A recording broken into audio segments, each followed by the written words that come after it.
There's always a special energy when it's Suns Lakers, but tonight's game is more than just a regular season matchup. We're going to tell you why as Luka, LeBron, and DeAndre Ayton come to town right on the other side of this.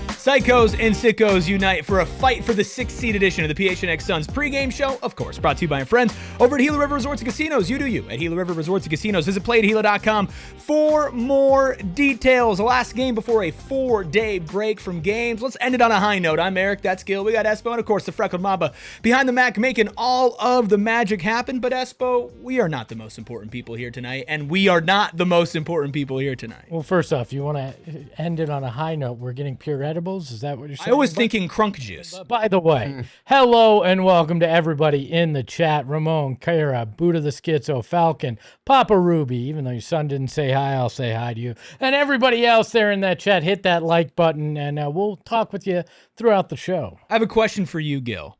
You've been here for a couple of months now. Do you feel the hate? Yes. Like going into, did you wake up this morning with hate in your heart? I felt it like yesterday because I knew the team arrived in town yesterday. Like I know now, like that this is real smoke, as the youngins say, with the Lakers and Suns. Every time they play, whether it's here or in LA, it's real smoke. Well, I think tonight's game adds a little bit extra of that smoke. Before we get into the injury report and taking a look at the Lakers as a whole, I do want to remind people where exactly the Western Conference standings do lay right now. The Los Angeles Lakers are currently 34-23. That is good for the 6th seed in the Western Conference. The Phoenix Suns are 33-26. That is the 7th seed. The Suns are just 2 games behind the Lakers, and if they win tonight, they move within 1 game of striking distance. Espo, there's been a lot of talk about the panic and this bad stretch in February for the Suns. They're still very much in the race for the playoffs, and tonight's game is the most important over the last couple of weeks. Yeah, they're still in the race, but you know how you stay in the race? Winning, and that has not been something that they've been able to do lately, and it's really tough to do when you don't score more than, 82 points. That it's going to be extremely difficult. Tonight, you're going to have to come out. You're going to have to play at an extremely high level. You're going to have to have guys like Jalen Green find themselves offensively, and you're going to have to be scrappy defensively to have a chance. But you win this one, and all of a sudden, you're going, you know what? It felt like things were out of reach, that you were slowly falling into the play-in is your destiny, and you'd be only 1 game back. It's not over, but you got a lot of work to do. Yeah, I think that's the big thing with this one, right? Like the Lakers are going to have their stars. They have their star power. You don't necessarily have as much star power, but you haven't played well in the past few games. Like this, I know that it's, I guess a built-in excuse or context saying, hey, look, Devin Booker, Dillon Brooks aren't available, but guess what? They're not going to be available until we know that they're available. So figure it out. And they're figuring it out on the fly. And the big thing that we haven't even mentioned with this game as well, you're up 2-1 in the season series. You have 1 more in LA later this year, but it doesn't matter. If you win this game, you have the season series because you would have beaten this team 3 times already. So that gives you another game in the standings with them. If you have this head-to-head tiebreaker, they have to finish 1 game ahead of you to finish ahead of you in the standings. So a win tonight could go a long way, but it won't be easy. I mean, there's a lot of talk about the Suns sliding recently, and let's be honest here. The facts say over the last 10 games, the Suns have been the worst team in the top 10 seeds in the Western Conference, 3-7 in their last 10 games. The Lakers have not been world beaters in their last 10 games. They're 500, 5-5, just coming off of a clutch loss to the Orlando Magic, a team the Suns beat despite all the odds just a couple of days ago. So this is not like a Lakers team that is a world beater, even though they are a couple of games ahead of the Suns in the standings. The Lakers still continue to be the only team in the top 8 seeds with a negative point differential in the Western Conference, and it's their defense, which is something that I feel like the Suns, even without Devin Booker and Dillon Brooks, and we'll get to the full injury report here in a second, have some of the guys that could take advantage of a poor Lakers defense. Well, I think it starts with the Suns defense, though, because the way to put pressure on this older Lakers team is to run, right? And to get out on the break. The way you do that is forcing turnovers. So if the Suns defense can keep the pressure up, they can force this Lakers team to have to actually move in terms of the defensive side of the ball. I think they're going to be in a pretty good spot. We saw them win earlier this year with Devin Booker out due to injury. Now, Dillon Brooks was there, but you didn't have, I don't believe you had Jalen Green in that game. So if Jalen can find himself tonight, or at least part of who we know he can be offensively, and your defense has a solid performance, it's not crazy to think they can win this one. Absolutely. I think back to that first game in LA when Devin Booker left really early. It was a big Royce O'Neal game. If I recall correctly, 11 assists from Royce. I don't think that he's going to be thrust into that type of position tonight, but knowing that that's something that he could do. A lot of guys are going to have to step up. We spent a lot of time yesterday on our 3 p.m. show talking about the big man rotation. Mark Williams is a guy who has had some good showings against the Lakers. There's a little extra motivation there with them saying, you know what, never mind, we don't want you last year, him being the big veto with the Lakers. So I got my eyes on him as well. But yeah, you got to get running with this team and force turnovers because the Suns have had some issues getting things in the half court. Well, okay, get some stuff in transition then. So I think the question is simple. Is tonight a must-win game for the Suns? Let's get to our must-win meter. Gil, we need to have a conversation. Everybody, even Steven, is at a 10. Why are you at a 9.5? This looks bad. It does look, especially after I asked you if you had hate in your heart. This looks bad. I think the hate is still warming. It's still warming up. That's what that is. If I've only been here I'm celebrating like 3 months. My first show was 3 months ago yesterday, so that's my excuse. Once I get to 6 months, I'll be like, the next time they play, it's a 10 no matter what. It'll be a 10. I mean, it very well could be for the 6th seed, isn't it? Like the last game. Yeah, pretty last week of the season. Yeah, that's probably what it is. That's bad. That's bad look on me. Bad look. I'll take that. Get out. In fact, don't show up for the post. I won't be here for post game. Yeah, you're banned from the post game show tonight, and we mean it. Look, for the Suns, it's something you've mentioned a couple of times. It's a must-win game, but they're without some of their must-win players. Let's take a look at the injury report, of course, presented by our friends over at the Husband and Wife Law Team. If you've had a serious injury, call the Husband and Wife Law Team first at 602-783-8841 or visit their website at husbandandwifelawteam.com. No Devin Booker, no Dillon Brooks, no Jordan Goodwin, no Cole Anthony, and no Haywood Highsmith over for the Lakers. I know Jackson Hayes is available. I'm not sure if we have an update on Rui Hachimura yet. We'll look into that here in a second. For the Suns, though, still down 2 starters, so their starting lineup has stayed the same as it was before. Colin Gillespie, Jalen Green, Ryan Dunn, Royce O'Neal, and Mark Williams. Do you think that is still the right choice given Grayson Allen is now off of the injury report, yet still coming off the bench? It has to be against this Lakers team, the size that they have. Who's matching up against LeBron if you put Grayson out there? You need Dunn to go up against LeBron. You're going to have to get creative with what you do with Luka. Like, this is the right move for the present moment.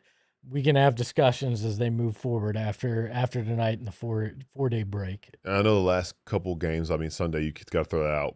I know Tuesday isn't necessarily the best example to explain that, but I go back to what I said pregame Tuesday and that you got to have Grayson off the bench to give some type of scoring punch off the bench, because if you start him instead of Ryan Dunn, who are you looking towards to be that spark plug for the second unit offensively? And honestly, it wasn't all bad. It was mostly bad on Tuesday, but the team did build an 11-point lead with the rotation being what it was for those first 15, 16 minutes of that game. The next one, we don't have to talk about, that 50-11 run. I guess I just talked about it. But the start there was something in that mixture. So now it's a matter of guys just hitting shots. You're counting on Jalen Green to be better for that starting unit and then Grayson being better for the second unit. So I see the potential there, but if we see something else and they kind of flatline again like they did on Tuesday, then maybe he's changing things up. Well, it's nice to have Grayson Allen coming off of the bench if the offense is kind of flat. Now, Ryan Dunn came out and had 7 points in the first quarter.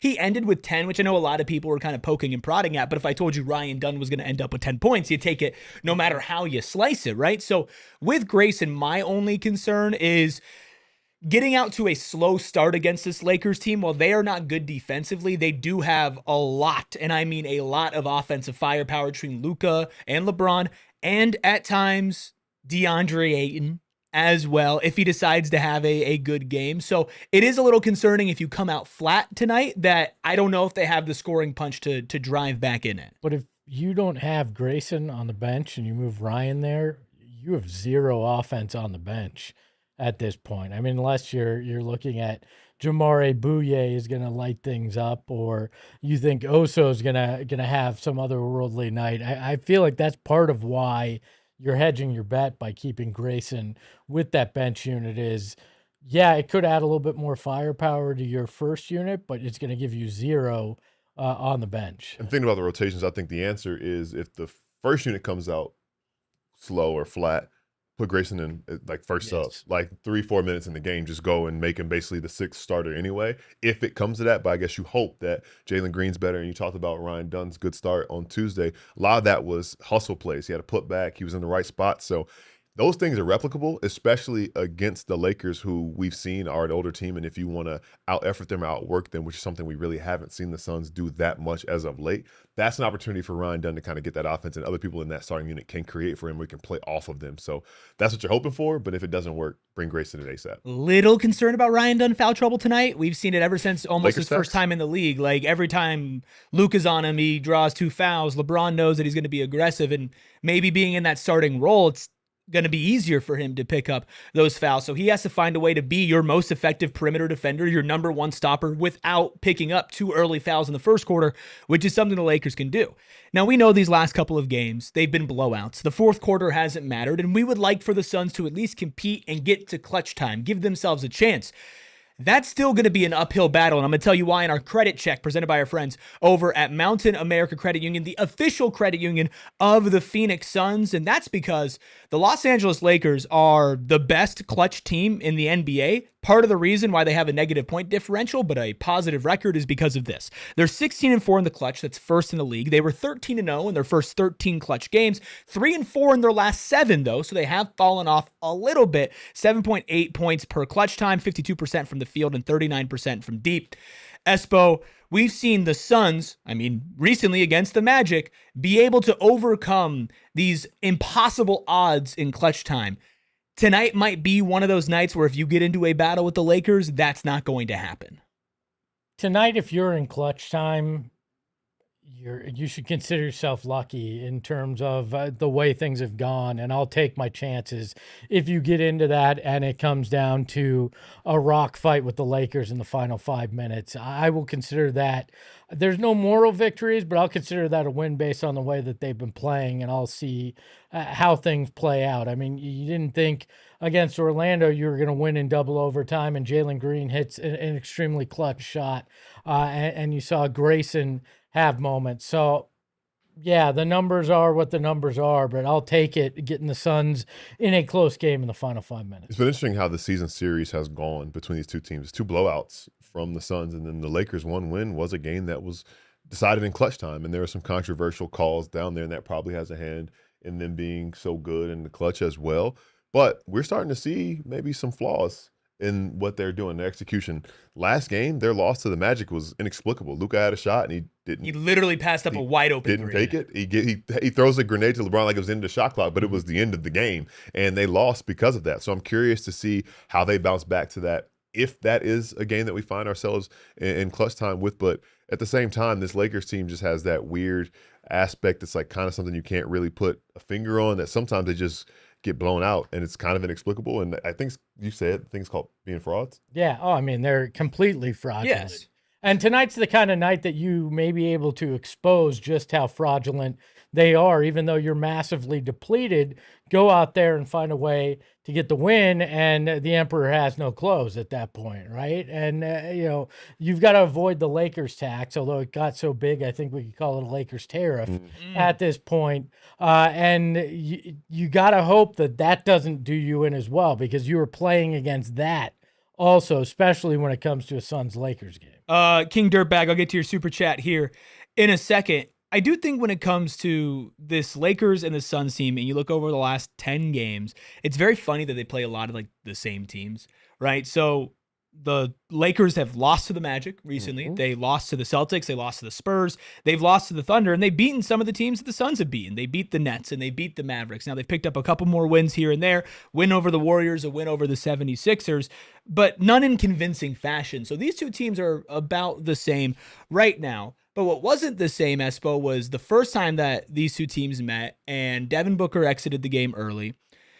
The book wasn't really out on the Suns yet when it came to energy and effort, and now it feels like it is. You know that when you go in and play tonight, even without all their guys, like JJ Redick is saying, these guys are going to play hard. That wasn't exactly fully known by the NBA at the point that the Suns were able to just catch the Lakers off guard without Book and take it away. No, you're not able to sneak up on anybody right now. They know who you are. They know that you're undermanned, and a big reason why you were able to sneak up on them in that game where Book got hurt was Jordan Goodwin, and you're without him too. So there's nothing that the Lakers don't know is coming. But sometimes if you're good enough at those little things, it doesn't matter because you can force those turnovers. You can run faster than an older team. And even if they know it's coming, if you execute correctly, they can't stop it. And Derek, I'm glad you pointed out JJ Redick because he was the one that was basically sounded embarrassed by his team's effort in that game. And we saw the response the second time these two teams played, that it was very evident. It was a team whose coach said, do not let this group outwork you again, or you're going to have some things to deal with after that. I feel like JJ Redick's had to say that multiple times. Which is true with Where's this the team, crunk juice? Get the crunk juice out. Where's crunk juice? We'll get to it. What are you doing? Where's his crunk juice? But I think now we'll see now that they've played 3 times, and the third time was a game that seemed like the Lakers kind of conceded, and they had their eyes on Christmas when they got blown out again. Where these two teams are now, Suns have lost 2 in a row. Lakers have also lost 2 in a row, and the last loss was a bad one in clutch time, which they blew a lead as well. So response is a big thing and a big word for both of these teams tonight. Before we get to the crunk juice, this is what Coach Ott had to say on the Suns' approach to the game tonight. I think last game we had a little defensive struggle. It's been our offense. So part of that is our defense. Can we force turnovers? Can we force some live ball turnovers? But zoom out. Like I would say, zoom out, look around the league. Teams go through some stretches. We just happen to hit the injury bug coming back off the All-Star break, and we're not playing well. So I think we're in a good place. Tonight's another good test. I mean, if you can't get up to play the Lakers, which I know we will be up as we can get, this is an energy game. Like, we need our energy. We need to win the possession game. And that's how we'll judge our energy tonight, is can we win that possession game? This is an energy game. Do you feel the same? 100%. 100%. Like he talked about the possession game, and that's happened in the last 2 games, the offensive rebounds and the extra shots, attempts that other teams have gotten. That's been the case for the Trailblazers and for the Celtics. And now you look at it, and I think that's something that you talk about responding and talk about coaches calling you out or calling you up. Best believe that Jordan Ott has been talking to his team about that and the effort things, and I think that they're going to respond, because if they don't, again, they're going to have some consequences to deal with, because you're going to see it in the standings, but also the next time they practice. Yeah, I mean, offensively, they have not played like the team that we've seen, and part of that is effort. It's those offensive rebounds that have been key for this team. It's that energy finds energy, especially on the offensive side of the ball, and they've just been flat. Come out, and what I want to see Jalen Green be aggressive. Don't settle. Go to the hoop. Try to force the issue in terms of that. Get to the free throw line. Do things to get points on the board that you maybe have not done in these last 2 games, and make the Lakers work tonight. Don't make it easy on them. Force second possessions. Force them to have to guard the rim. Make DeAndre Ayton learn why he isn't Clint Capella, because he can't stop you at the rim. All those kind of good things. Yeah. Oh, God, a DA, man. It's just a gift that keeps on giving. So is Steven. Steven gave us his keys for tonight's game. Key number 1, set the tone and vary your defense on Luka, LeBron, and Reeves. I think Reeves is somebody we should touch on quickly after this. Key number 2, maintain your margins impact. And key number 3, make your threes. I think it's very fitting. That's the last one, but let's go back to the first one. We've talked about Luka and we've talked about LeBron and what the Suns have to do on them. Austin Reeves is just as dangerous on some nights as those 2 guys. Absolutely. And he's a guy who has been in and out of the lineup for them and has had a hand or been a reason for them at not being as successful as they could have been this year. I mean, at the beginning of the year, he's averaging like a shade under 30 points per game. Obviously, come back down to earth, and there's reasons that contributed to that. But he is a guy who can make you pay with his scoring, make you pay with his playmaking. And it's easy to lose sight of him because of the two superstars that he's playing next to. But that's like that X Factor type deal that he could be, where you might be able to handle Luka, might be able to handle LeBron, but like, hey, don't forget about Austin Reeves because he's somebody who can make a big difference. I'm going to say something controversial. Uh-oh. I think Austin Reeves is the most hated Laker to me on this team. Wow. Punchable face. I find his game annoying. He gets calls he hasn't earned or deserved, and that's saying a lot when you got LeBron and you've got Luka And Jackson on a Hayes. roster. Jackson Hayes is non-existent to me. I don't even acknowledge that man. G Wiz and I are good friends, and that was just unacceptable. But I can't stand Austin Reeves, and if that's the guy that beats you tonight, I'm going to be extremely pissed off when we come to this post-game show. I can deal with Luka being that guy. We've seen it before. I can deal with LeBron, thinking he's 26 again and having some kind of game. I can't deal with Austin Reeves being the reason that you lose a game. You know what he did to deserve those calls, right? He put on the purple and gold. That's exactly. Yeah, what I mean, that's exactly what it was. He was That my gifted to answer. him. Lakers starting 5 tonight: Luka, LeBron, Ayton, Reeves, and Marcus Smart. Who guards who? Who's guarding LeBron? Done. Who's guarding Luka? You're gonna get creative, and multiple guys will. Just your main matchup. Because that's my thing, is like, shouldn't maybe Dunn be on Luka and Royce be on LeBron? And then Maybe. And then what? Jalen on Reeves, Colin on Smart, and then obviously I would go Jalen on Smart, Colin on Reeves. Jalen's been a pretty good defender since he's been back. Pretty good, yeah, but I also don't want him picking up fouls guarding. That's all. Well, and That's fair. you also need to have him conserve energy for the offensive end of the floor, because let's be honest, he's the guy that's going to have to be the engine on that side. I struggle. You're probably right that Dunn should be on Luka, but I also think that may put LeBron in a position where he has that. That's the problem here. You got 3 guys that can be offensive focal points on any given night, and you are short on all your defenders at this point. It's going to be an interesting matchup. I'm a little bit more interested in my matchup, and I'm losing to Bet365. Let's get into our pregame picks. It's a Gill, not Bet365. You know what? That's fair, because I love Bet365. They're trying to help me out. Sign up, use code PHNX365, deposit 10, place a bet for 5, get $200 in bonus bets if your bet wins or loses. Bonus bets can be used on spreads, totals, player props, futures, and more. Whatever the moment, it's never ordinary at Bet365. Must be 21 plus and physically located in Arizona. If you or someone you know has a gambling problem and wants help, call 1-800-NEXT-STEP, text NEXT-STEP to 52342, or visit problemgambling.az.gov.